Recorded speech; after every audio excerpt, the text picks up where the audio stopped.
Selamat pagi teman-teman. Nah, hari ini kita akan melanjutkan pertemuan yang berikutnya di karakteristik learning. Di hari ini kita akan belajar menggunakan eh, psikologi ya teman-teman. Ini saya sudah bagikan di grup. Ini kodenya. Nanti teman-teman bisa bergabung dan melihat materi di psikologi. Ini kita saja membuka materinya, karakteristik learning. Tunggu ingat proses login masih tergantung jaringan ya teman-teman.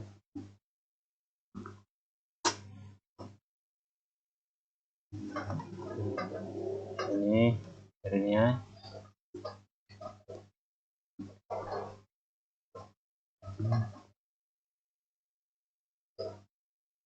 Teman-teman, ini ya pertemuan pertama ini yang learning, yaitu kebanyakan pertama itu karakteristik learning materinya topik hari ini. Seperti yang sudah dijelaskan di materi pertemuan awal tentang karakteristik learning, dalam pelaksanaannya ada beberapa hal yang menjadi karakteristik utama dari learning. Karakteristik pertama, apabila kita merujuk dari segi epistemologi atau bahasa secara via dari e-learning sendiri yang berarti pembelajaran elektronik atau online, maka bisa dikatakan metode ini memanfaatkan jasa teknologi elektronik dan digital seperti komputer, multimedia, dan internet.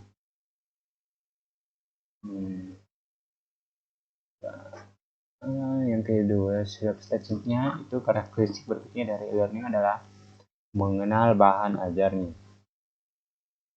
Bahan ajar dalam e-learning biasanya berupa bahan ajar yang bersifat mandiri dalam bentuk digital. Kemudian bahan tersebut disimpan dalam sebuah sistem komputasi. Artinya bisa diakses oleh para pembelajar maupun peserta pelatihan di mana saja dan kapan saja. Tidak hanya itu saja, karakteristik e-learning dapat memanfaatkan jadwal pembelajaran, membuat kurikulum dan sistem administrasi pendidikan yang bisa diakses setiap saat melalui jaringan komputer. Misalnya materi mata kuliah atau yang dibuat dalam bentuk tutorial, kemudian disimpan ke sistem e-learning, dalam hal ini di Google Drive. Kemudian mahasiswa disuruh untuk mengakses materi tersebut, itu yang disebut dengan sistem komputasi. Lalu yang dampak dan manfaat e-learning dapat dirasakan oleh semua pihak, terlebih lagi untuk organisasi besar dan perusahaan. Di antaranya adalah memberikan kemudahan bagi para peserta pelatihan dalam bentuk untuk mendapatkan materi yang optimal. Sementara bagi para pengelola pembelajaran, manfaat e-learning dapat membantu perkembangan peserta yang dengan mudah dan cepat. Materi akan disajikan dengan cepat ke sistem e-learning, kemudian para peserta pelatihan mengakses materi tersebut untuk langsung dipelajari. Itu yang manfaat e-learning. Penggunaan e-learning itu yang pertama menunjang proses pembelajaran. Peserta pelatihan dapat mengakses materi e-learning dengan mudah. Semua materi yang diberikan tersebut dalam bentuk digital. Hal ini akan memberikan dampak yang sangat positif bagi peserta. Mereka bisa mengakses materi dengan mudah di mana saja dan kapan saja, memilih materi yang sesuai dengan minat dan kebutuhan masing-masing. Yang kedua itu waktu belajar yang fleksibel. Para peserta pelatihan juga seringkali kesulitan dalam menentukan waktu belajar yang tepat, terlebih jika mereka harus memilih materi yang apa yang harus dipelajari dengan cara konvensional. Dengan adanya learning, maka peserta dengan fleksibel menentukan waktu belajar mereka, sebab metode e-learning dilengkapi dengan berbagai ragam fitur yang bisa.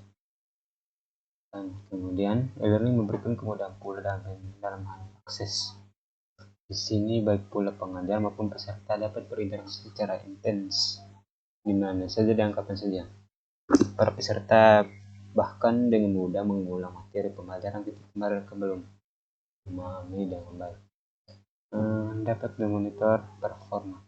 Bagi pengajar, Keberadaan e-learning juga bisa digunakan dalam melacak atau memonitor perkembangan peserta pelatihan, khususnya dalam pencapaian terhadap materi yang diberikan. Di sini, baik para pengajar maupun pengelola pembelajaran dapat menemukan sebuah solusi bersama terjadi masalah dalam proses belajar mengajar. Misalnya saja, jika ada peserta yang tidak berhasil dalam satu ujian, maka di sini para pengajar bisa menawarkan materi pembelajaran yang sesuai dengan kebutuhan peserta tersebut. Pada e-learning juga tersedia fitur pelaporan dan analisa mengenai apa kesulitan yang dihadapi oleh para peserta. Dari sinilah nantinya para pengajar dapat mengevaluasi apa saja yang perlu diperbaiki dan diterapkan para peserta mengenai metode yang tepat. Jadi manfaat penggunaan e-learning itu yang terakhir itu menghemat biaya pembelajaran. Manfaat terakhir ini bisa didapatkan ketika menggunakan e-learning adalah menghemat dari segi biaya. Bagi institusi atau perusahaan, manfaat yang bisa dirasakan adalah mengurangi biaya pelatihan. Sebab semuanya dilakukan secara online, sehingga dapat meminimalisir biaya tambahan lainnya yang diperlukan seperti layaknya kelas konvensional. Contohnya seperti biaya sewa ruang, biaya sewa ruang kelas, akomodasi maupun mencetak materi pembelajaran. Karena semua materi tersedia dalam bentuk digital. Dari ulasan dapat disimpulkan bahwa e-learning dapat memberikan manfaat terbaik bagi para maupun penguat. Ini manfaat penggunaan e-learning. Nanti teman-teman bisa buka tugas. Ini ada tugas, ada 4 nomor. Teman-teman jangan lupa kerjakan. Di tugasnya buka di sini ada yang karakteristik e-learning. Tugasnya buka di sini ya teman-teman. Ini ada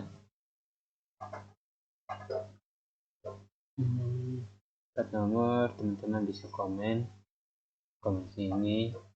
Nah, batas sampai tanggal berapa? Tanggal 2 Juli. Nanti ini jangan lupa gabung di kelas. Teman-teman yang sudah gabung silahkan mengerjakan dan baca-baca materi. Nah, ini nanti Pak tadi sudah bagikan link kode, dengan sebentar Pak juga akan bagikan link absen di grup untuk absen. Ini teman-teman jangan lupa baca materinya dan pahami. Silahkan kerjakan tugas 1 untuk hari ini.